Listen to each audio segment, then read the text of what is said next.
والصلاة والسلام على سید الانبیاء والمرسلین اما بعد فاعوذ باللہ من الشیطان الرجیم بسم اللہ الرحمن الرحیم۔ الحمدللہ الہادی پروگرام میں حضرت لقمان رضی اللہ تعالی عنہ کی اپنے بیٹے کو کی گئی نصیحت پر درس قرآن دیا جا رہا ہے، اور ہم یہاں تک پہنچے تھے سورہ لقمان آیت نمبر 18 تھی، جس میں آپ نے اپنے صاحبزادے کو کچھ باطنی خرابیوں کی طرف اشارہ کر کے متنبہ کرنے کی کوشش فرمائی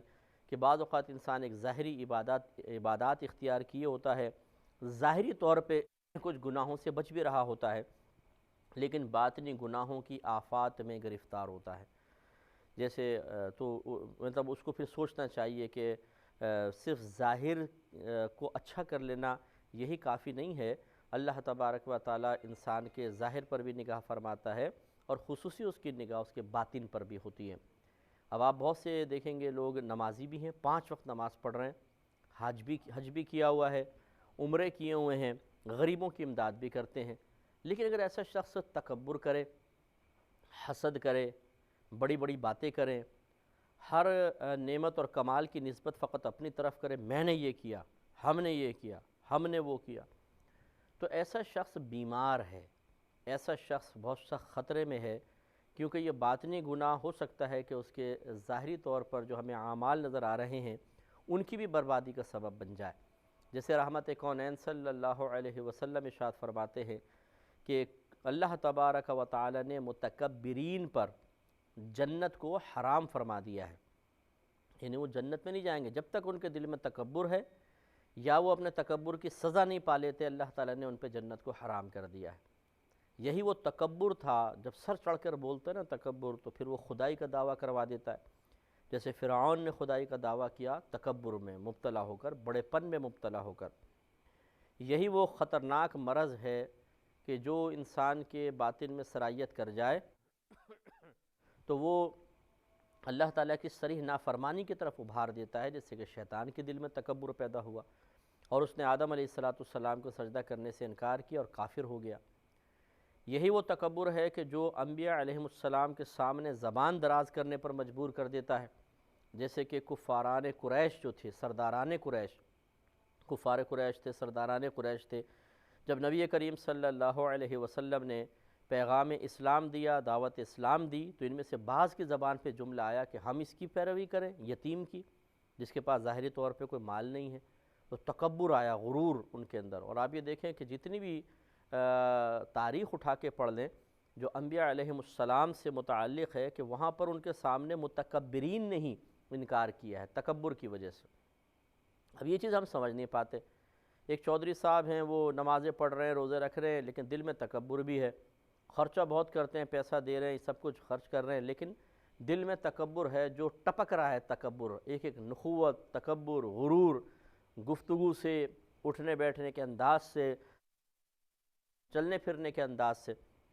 اس کو اللہ تعالیٰ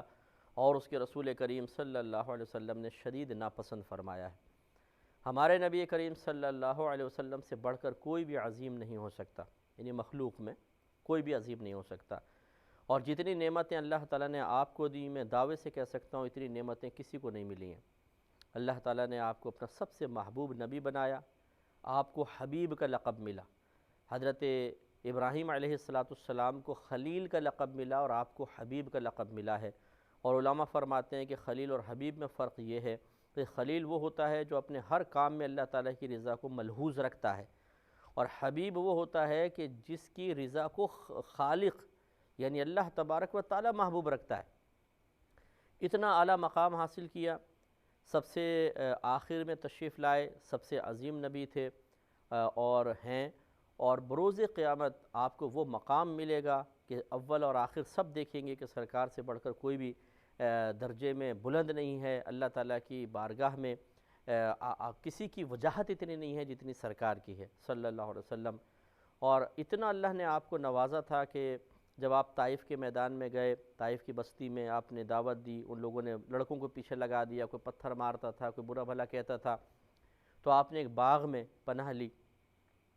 تو اس وقت پہاڑوں کا فرشتہ آپ کی خدمت میں حاضر ہوا اور اس نے عرض کی کہ اللہ تعالیٰ نے مجھے بھیجا ہے، اگر آپ حکم فرمائیں تو میں یہ اطراف کے پہاڑوں کو ملا کر طائف کی بستی کو پیس کے ختم کر دوں۔ یعنی اتنی وجاہت سرکار کو عطا کی گئی کہ اگر آپ چاہیں اشارہ کر دیتے پوری بستی تباہ و برباد ہو جاتی، لیکن ہمارے سرکار صلی اللہ علیہ وسلم نے جواباً ارشاد فرمایا کہ نہیں، اگر آج یہ لوگ مجھ پر ایمان لے کر نہیں آتے، مجھے امید ہے ان کی نسلیں مجھ پر ایمان لے کر آئیں گے۔ چھوڑ دیا۔ اسی طرح جن لوگوں نے تقریباً 13 سال تو پکا اتنا ستایا مکی زندگی کے اندر، اور پھر 10 سالہ زندگی میں بھی وہ مطلب پیچھے نہ ہٹے، لیکن جب سرکار نے فتح مکہ فرما لیا تو آپ جب مکے میں داخل ہوئے ہیں تو اس انداز سے کہ آپ اونٹنی پہ بیٹھے ہوئے تھے، اور دیکھنے والے کہتے ہیں کہ آپ اتنے جھک گئے تھے کہ آپ کا سر مبارکہ اونٹنی کی گردن سے لگ رہا تھا، یوں جھک کے گئے۔ یہ نہیں کہ اکڑ کر چوڑے ہو کے بیٹھے ہیں اور تکبرانہ نگاہوں سے دیکھ رہے ہیں، نہیں، بالکل عاجز انکساری کے ساتھ۔ اور اسی طرح ہمارے سرکار صلی اللہ علیہ وسلم کو اللہ تعالیٰ نے دولت اتنی عطا فرمائی، یہ تو آپ تو ظاہر نہیں فرماتے تھے، کیونکہ آپ ارشاد فرماتے تھے کہ مجھے فقر محبوب ہے، یعنی میں فقیرانہ زندگی کے طرز زندگی کو محبوب رکھتا ہوں، ورنہ آپ خود ارشاد فرماتے ہیں کہ اگر میں چاہوں تو مدینے کے پہاڑ سونے کے بن کر میرے پیچھے چلیں۔ اتنے مقام حاصل کرنے کے باوجود آپ دیکھیں عاجز انکساری کتنی ہے۔ سرکار صلی اللہ علیہ وسلم خود فرماتے ہیں کہ اللہ تعالیٰ نے مجھے ارشاد فرمایا کہ حبیب کریم صلی اللہ علیہ وسلم آپ اتنی تواضع، اتنی انکساری، اتنی عاجزی اختیار کریں کہ کوئی تکبر نہ کر سکے۔ سبحان اللہ، کتنی پیاری یہ نصیحت ہے، اللہ تعالیٰ کا کتنا پیارا حکم ہے کہ جب اتنی بڑے انعامات، اتنی بڑی وجاہت رکھنے والا اس قدر عاجزی کر رہا ہے تو کس کو زیبا ہے بتائیے نبی کریم صلی اللہ علیہ وسلم کے مقابلے میں کہ وہ تکبر کر سکے۔ لہٰذا عاجزی انکساری ہونی چاہیے۔ اسی طرح اگر مردانہ وجاہت آپ دیکھ لیں، طاقت کے اعتبار سے آپ دیکھیں نبی کریم صلی اللہ علیہ وسلم میں دنیاوی 4000 مردوں کی طاقت تھی۔ 4000 مرد ایک طرف، رحمت کونین صلی اللہ علیہ وسلم ایک طرف، کیونکہ آپ کے اندر 100 جنتی مردوں کی طاقت تھی، اور ایک جنتی مرد جو ہے وہ 40 دنیاوی مردوں کے برابر ہوتا، تو 4000 تقریباً جو ہے وہ مردوں کی طاقت اللہ نے آپ کو عطا فرمائی۔ اور آپ خود ارشاد فرماتے ہیں کہ اللہ تعالیٰ نے مجھے 1 ماہ کی مسافت کے روب سے نوازا ہے۔ یعنی کیا مطلب کہ اگر کوئی قافلہ آ رہا ہوتا تھا اور ابھی وہ مدینے سے 1 مہینے دور ہے، تقریباً چلتا ہوا آئے گا تو 1 مہینے لگیں گے، لیکن جیسے اس ایریے میں داخل ہوتا تھا اس کے دل پہ ایک روب اور دبدبہ طاری ہو جاتا تھا، ایک ہیبت وہ محسوس کرتے تھے، ایک برڈن محسوس کرتے تھے، بوجھ محسوس کرتے تھے کہ یہ دل کچھ گھبرانے لگا ہے، کچھ ایک دم اچانک کچھ ہوا ہے، کچھ تبدیلی آ گئی ہے، کیا وہ خود نہیں سمجھ پاتے تھے بعض اوقات۔ لیکن اس کے باوجود کیا کبھی ہمارے نبی کریم صلی اللہ علیہ وسلم نے کوئی متکبرانہ جملہ زبان سے نکالا؟ نہیں۔ حضرت مولا علی کرم اللہ وجہہ الکریم ارشاد فرماتے ہیں کہ میں ہمیشہ یہ کوشش کرتا رہا کہ رحمت کونین صلی اللہ علیہ وسلم کو سلام میں پہل کروں، لیکن جب بھی میں پہلے سلام کر لوں سرکار بعد میں، لیکن جب بھی میں آپ سے ملتا تھا آپ مجھے سلام میں پہل کر دیا کرتے تھے۔ اسی طرح آپ صحیح ستہ اٹھا کے پڑھیں، لکھا ہے حدیثوں میں صحابہ فرماتے ہیں کہ نبی کریم صلی اللہ علیہ وسلم مدینے کی گلیوں سے گزرتے تو جو بچے کھیل رہے ہوتے تھے سرکار ان کو سلام فرماتے تھے، اور ایک روایت میں آتا ہے کہ آپ کبھی کوئی بیچارہ کمزور ہے اس کا سامان اٹھا کے آگے پہنچا دیا کرتے تھے۔ اسی طریقے سے اگر کوئی مدینے کے اندر بچیاں ہوتی تھیں، چھوٹی کنیزیں ہوتی تھیں، انہیں کوئی کام ہوتا تھا، وہ اگر سرکار کا ہاتھ پکڑ کے کہتی نا ہمیں کچھ کام ہے آپ ہمارے ساتھ چلیں، تو سرکار ان کے ساتھ چلے جایا کرتے تھے، ان کا کام کر دیا کرتے تھے۔ اسی طرح جب پوچھا گیا ازواج مطہرات سے کہ نبی کریم صلی اللہ علیہ وسلم کا گھر میں کیا معمولات ہیں، آپ گھر میں کیا کرتے ہیں، تو انہوں نے بتایا کہ کبھی کبھی سرکار صلی اللہ علیہ وسلم اپنے کپڑے خود دھو لیتے ہیں، کبھی اس کو خود سی لیتے ہیں، اپنی نالین خود سی لیتے ہیں، اگر خادم تھک جاتا ہے تو چکی وغیرہ پیسنے میں اس کی مدد کر دیتے ہیں۔ دیکھیں اب آپ ایک طرف ہم نبی کریم صلی اللہ علیہ وسلم کو رکھیں، مال کے اعتبار سے دیکھیں، خاندانی وجاہت دیکھ لیں، خوبصورتی دیکھ لیں، یعنی دنیاوی ظاہری خوبصورتی بھی آپ سے زیادہ خوبصورت کوئی نہیں تھا۔ حضرت یوسف علیہ السلام بھی ضرور معروف ہیں، لیکن بالاتفاق علماء یہ موجود ہیں، بات آپ دیکھیے جا کے، اور حدیثوں کے اندر بھی آئی ہیں کہ یوسف علیہ السلام کا حسن نبی کریم صلی اللہ علیہ وسلم کے حسن کا ایک حصہ ہے، اب سرکار کا حسن مبارکہ کیا ہوگا۔ اس لیے سیدہ عائشہ صدیقہ رضی اللہ تعالیٰ عنہ فرمایا کرتی تھی کہ حضرت یوسف علیہ السلام کے دور میں عورتوں نے آپ کو دیکھا تو اپنی انگلیاں کاٹ لیں، کیونکہ وہ زلیخا جو تھیں ان کو عورتوں نے الزام یعنی ان کے اوپر طعنہ زنی کی کہ تم اتنی امیر کی بیوی ہو، خوبصورت ہو، آخر اس لڑکے میں تم نے کیا دیکھ لیا کہ تمہارا دل اس کی طرف مائل ہوا؟ انہوں نے کہا ٹھیک ہے میں تمہیں دکھاتی ہوں۔ تو سب کے ہاتھ میں ایک پھل دیا، بعض نے کہا کہ لیمو دے دیا تھا، اور ایک چھری دے دی، اور کہا جب میں کہوں کہ چھری چلاؤ تو تم چھری چلانا۔ انہوں نے کہا ٹھیک ہے۔ اب حضرت یوسف علیہ السلام کو آنے کی دعوت دی، ان کو کہا چھری چلاؤ۔ اب جیسے یوسف علیہ السلام سامنے آیا، عورتوں نے چھری چلا دی، تو اتنی محویت کے عالم میں رہیں کہ وہ اپنی انگلیاں کاٹ لی انہوں نے چاقوؤں سے۔ یعنی اتنے خوبصورت تھے، اتنے خوبصورت، اتنے یعنی دیکھ کے نگاہ نہیں ہٹتی تھی آپ سے۔ لیکن سیدہ عائشہ صدیقہ رضی اللہ تعالیٰ عنہ فرماتی ہیں کہ حسن یوسف پر عورتوں نے انگلیاں کاٹ لیں، اگر ہم میرے سرتاج صلی اللہ علیہ وسلم کا حسن دیکھ لیتیں تو اپنی گردنیں کاٹ دیتیں۔ یعنی اتنا حسین و جمیل تھے سرکار۔ تو میں کہتا ہوں واقعی اچھا منصب دیکھ لیں، آپ کے پاس جتنی حکومت، جتنی طاقت، جتنی افرادی قوت آپ کے پاس تھے، اور جان نثار صحابہ کی، آج آپ دیکھ رہے ہیں کسی کے بھی کتنی لوگ ہوں، لیکن وہ سامنے جی حضور کریں گے، پیچھے گالیاں بکیں گے۔ ایسے لوگ ہمارے ساتھ ہوتے ہیں یہ کیا خاک جان نثار ہوں گے؟ ہمارے نبی کریم صلی اللہ علیہ وسلم کے صحابہ تو نبی کریم صلی اللہ علیہ وسلم کے پسینہ مبارکہ کے جواب میں اپنے خون بہانے کے لیے تیار ہوتے تھے۔ تو ذرا تھوڑا سا میں نے اتنی لمبی بات اس لیے کی ہے کہ ہمیں غور کرنا چاہیے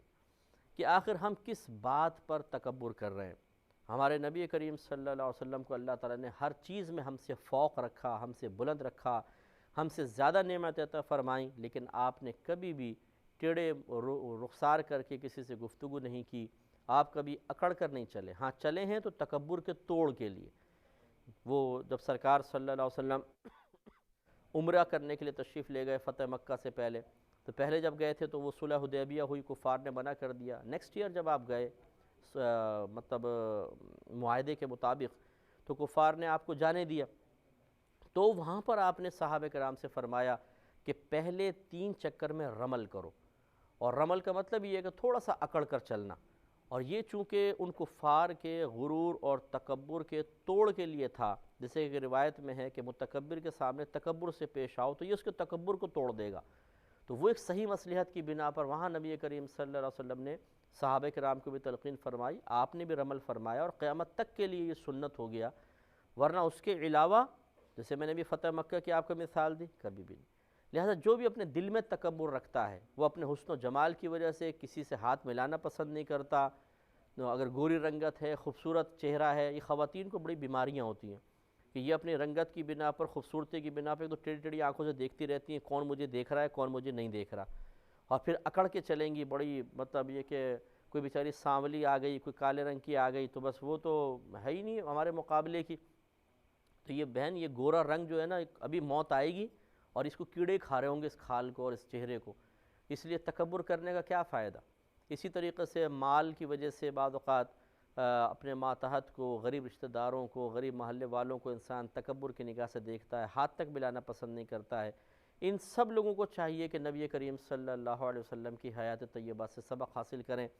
اور غور کریں کہ کیا اتنی نعمت جتنی سرکار کو ملی آپ کے پاس ہے؟ نہیں تو پھر کس چیز پر اکڑ رہے ہیں؟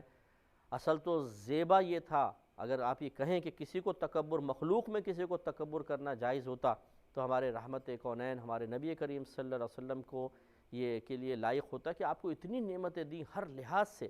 لیکن اس کے باوجود جب آپ نے عاجزی، انکساری اختیار فرمائی اور متکبرین کے لیے وعیدیں بیان فرما دی، تو پھر ہمیں بھی سوچنا چاہیے۔ لہذا تکبر کے مختلف اسباب، جیسے ہم نے پچھلی دفعہ بھی آپ کو عرض کیا تھا کہ بعض اوقات حسن و جمال ہوتا ہے، خوبصورتی، بعض اوقات گوری رنگت ہوتی ہے، خاندانی وجاہت، ذہانت، فطانت، تعلیم، علم ہوتا ہے، بعض اوقات دولت، کپڑے، اور کوئی اللہ تعالیٰ اضافی وصف جیسے اچھی نعت پڑھ لینا، اچھا بیان کر لینا۔ تو یہ چیزیں مل جب انسان اپنے اندر کسی بھی لحاظ سے بوئے کمال محسوس کرتا ہے تو وہ دوسرے کو جھاڑتا ہے اور اس کو ڈانٹتا ہے، ڈپٹتا ہے۔ حتیٰ کہ یہ آپ دیکھیں یہ تکبر کی روش جو ہے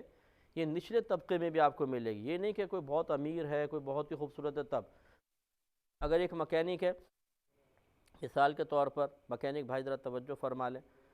تو ان کے ہاں جو چھوٹے بچے کام کرتے ہیں، جو بیچارے ابھی سیکھ رہے ہیں، یہ ان کو پیار سے کبھی نہیں سکھائیں گے، ایک گالی شروع میں دیں گے، ایک گالی آخر میں دیں گے،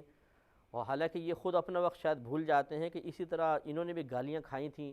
اور کام کبھی بیچارہ صحیح طرح شروع میں نہیں کر سکے تھے، تو ان کے استاد نے ان کو ڈانٹا ڈپٹا تھا، مارا پیٹا تھا، یہ اسی روش کو اختیار کر کے انتہائی حقارت کے ساتھ سامنے والے کے ساتھ معاملہ کرتے ہیں، اور ان کے دل میں غرور ہوتا ہے، تکبر ہوتا ہے کہ جی مجھے سب آتا ہے، میں پورا انجن کھول سکتا ہوں اور یہ کر سکتا ہوں وہ کر سکتا ہوں۔ تو معلوم یہ ہوا کہ تکبر کے لیے ضروری نہیں ہے کہ کوئی بہت بڑے محل ہمیں مل جائیں تو ہی تکبر کریں۔ تکبر تو اس طرح بھی آ سکتا ہے کہ کسی بھی وصف کی بنا پر، کسی بھی ایک خوبی نعمت کی بنا پر، اور ضروری نہیں ہے کہ پورے محلے کے سامنے، پوری دنیا کے سامنے انسان تکبر کرے، بلکہ بعض اوقات تو صرف ایک فرد کے سامنے بھی انسان تکبر کر کے اپنے نفس کے لیے ٹھنڈک کا سامان کر رہا ہوتا۔ جیسے میاں بیوی،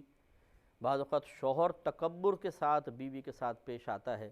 اسے احساس دلاتا ہے تمہاری اوقات کیا ہے، تم پاؤں کی جوتی، عورت تو مرد کی پاؤں کی جوتی ہوتی ہے، اللہ نے مرد کو حاکم بنایا ہے، حاکم تو بنایا ہے لیکن حاکم بننے کا اظہار کرنا، حاکم ہونے کا اظہار کرنا، اور وہ بھی تکبر کے ساتھ، اس کی اجازت کہاں دی اللہ تعالیٰ نے بھائی جان؟ تو وہ بیوی کو ڈانٹنا، ڈپٹنا، مارنا، اور بعض کمیونٹیز میں نام نہیں لیتا ہوں لیکن ایسی ہیں جس میں وہ کہتے ہیں کہ جی ہمارے ہاں تو عورت پاؤں کی جوتی سے زیادہ نہیں ہے، بس جیسے بھینس ہے یا عورت ایک ہی ہے، بھینس کو 2 ڈنڈے مار لو، عورت کو مار لو۔ اور بعض اوقات ایسی برادریاں بھی ہیں کہ جن میں عورتیں ایسا ذہن بنا چکی ہیں کہ وہ اپنے آپ کو بالکل واقعی سمجھتی ہیں کہ جی، وہ کہتی ہیں شوہر نے مارا یہ تو اس کا حق تھا، یعنی پٹیں گی، ہڈیاں ٹوٹیں گی، بولیں گے اس کا حق تھا، وہ تکبر کا اظہار کرے وہ عورتیں، اور اس کو کہتی ہیں یہ اس کا حق ہے، اظہار تکبر۔ تو پھر بتائیے کیسے معاشرہ سنورے گا؟ اس لیے کوشش یہ کرنی چاہیے جتنے ہمارے دیکھنے والے ہیں کہ خود ہم تکبر سے بچیں گے تو ہمارے بچے بھی تکبر سے بچیں گے، ورنہ ہم بھی ہلاک ہوں گے، وہ بھی ہلاک ہوں گے۔ انشاءاللہ اس پہ مزید کلام کریں گے نیکسٹ پروگرام میں۔ وآخر دعوانا ان